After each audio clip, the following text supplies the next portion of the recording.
After Kamen Rider Black RX wrapped up airing in late 1989, the franchise as a whole would stop producing completely new TV shows for a while. However, as a new decade came along in the 1990s with the continued successes of Metal Hero and Super Sentai shows, Toei and Ishimori Productions would try to keep revitalizing the franchise through what we now know as a trilogy of standalone movies. Some have called this trilogy the Dark Ages trilogy, some, including Toei themselves, just called this set the late Showa era movies despite them releasing in the Heisei era, but whatever you label these movies as, these are super interesting pieces of Kamen Rider history that all started with Shin Kamen Rider Prologue.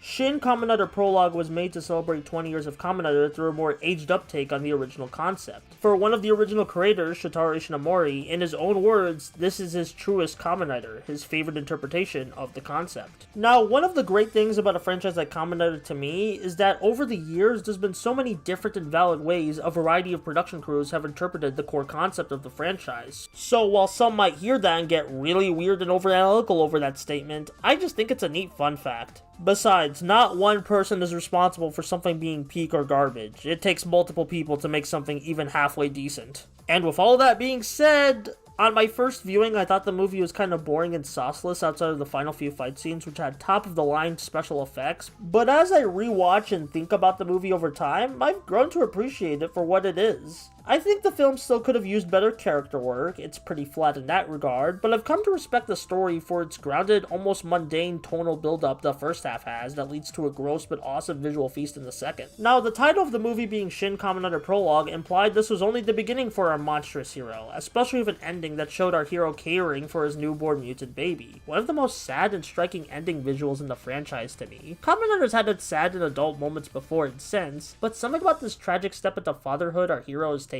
after all the graphic fighting we just witnessed, that really resonated with me, and is probably the best example of the film's initial pitch of being a Kamen Rider for an older audience. Though despite strong home video sales, the story would never continue, leaving Shin Prologue to become just another part of the larger legacy of Kamen Rider, even having most of its title recycled for Hideaki Anno's take on the 1971 series years later, hence why I have to keep saying Shin Prologue for this video to refer to the subject matter instead of just Shin. Overall, I find Shin Prologue to be a neat experiment, leading the way for future Kamen Rider series to take a bunch of its concepts and run wild with them. It may be schlock to some, but to me, Shin's alright.